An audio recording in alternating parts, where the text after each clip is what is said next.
যে কিয়ামতের ময়দানটা কত ভয়ানক হবে, কত কঠিন এক ময়দান হবে। আমরা যারা এখানে বসে আছি আজকে আমরা সকলে কিয়ামতের ময়দানটা প্র্যাকটিক্যাল ভাবে অনুভব করব, পারবো ইনশাআল্লাহ। আমরা সকলে এটা প্র্যাকটিক্যাল ভাবে অনুভব করব যে কিয়ামতের ময়দানটা কেমন হবে। আল্লাহ রাসূল বলে, আল্লাহ বলে কোরআনের মধ্যে, রাসূল বলে হাদিসের মধ্যে যে কিয়ামতের ময়দানটা কেমন হবে। কিয়ামতের ময়দানটা তামার মতো হবে, তামার মতো গরম হবে।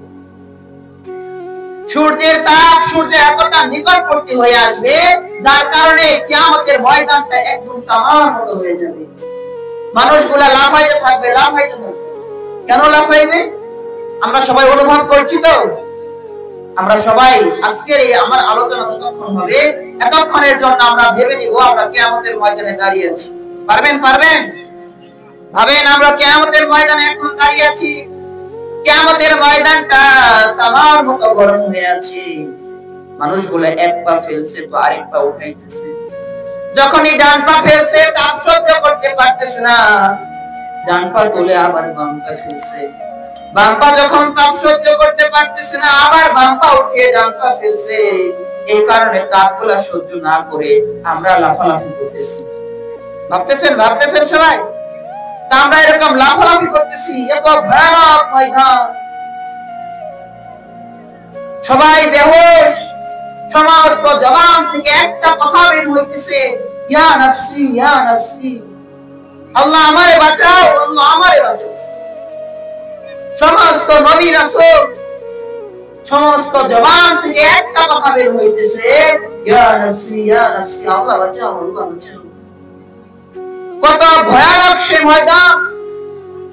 সেই ময়দানে আমি আপনি দাঁড়িয়ে আছি। ভাবতেছেন সবাই?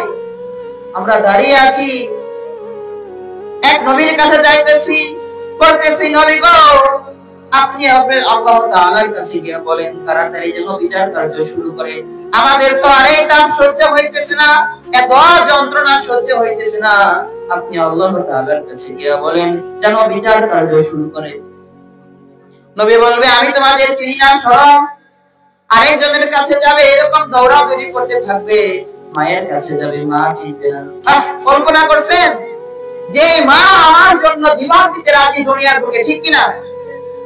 যে মা আমার জন্য দুনিয়ার বুকে জীবন দিতে রাজি, সেই মা কিয়ামতের ময়দানে চিনবে না? মুসলমান কল্পনা করো একবার, কি ভাবো সেই কঠিন ময়দানে আমার মা পরিচয় দেবে না, যে মা আমার জন্য দুনিয়াতে জীবন দিতে প্রস্তুত, ঠিক কিনা? আমার কোনো বিপদ আপদ হয়ে গেল, এমন এক পরিস্থিতির সৃষ্টি হলো যেই পরিস্থিতিতে বলা হলো সন্তানের জীবন বাঁচানো যাবে, তাহলে মায়ের জীবন বাঁচানো যাবে। মা কি বলবে বলেন তো? মুসলমান বোঝো না কি মা কি বলবে বলো? মা বলবে না আমার জীবন শেষ হয়ে গেল, সন্তানকে বাঁচাও, বলবে কিনা এই কথা? কিন্তু কিয়ামতের ময়দানে সেই মা পরিচয়, মা বলবে আমি চিনি না। বাবা, যেই বাবাটা এত কষ্ট করে সারাদিন পরিশ্রম করে আমার আপনার জন্য, সারাদিন পরিশ্রম করে শুধু আমার ফিউচার, আমার ভবিষ্যৎ সুন্দর করার জন্য, সেই বাবা হচ্ছে পরিচয় দিন। এত ভয়াবহ একটা দিন, সেই দিন আমাদের সবাইকে থাকতে হবে কি হবে না বলেন তো? সামনে আছে কিনা আমাদের জন্য সেই দিন? অনুভব করি, যদি অনুভব করতাম একটা মানুষ ওই মাহফিলের প্যান্ডেলে থাকতে পারত না। যদি সত্যিকারে মনে করতাম আমার আপনার জন্য কিয়ামতের ময়দানটা সামনে উপস্থিত আছে, ওই কিয়ামতের ভয়াবহ দিনে আমাকে আপনাকে দাঁড়াতে হবে। আমার মনে হয় না এত সুন্দর মাহফিলের আয়োজন হওয়া সত্ত্বেও কোরআন ও হাদিসের আলোচনা যেখানে হইতেছে, এই আলোচনা বাদ দিয়ে মাহফিলের প্যান্ডেলের বাইরে কোনো মানুষ করতে পারত না, কোনো মানুষ করতে পারত না। দিলটা কেমন হয়ে গেছে না?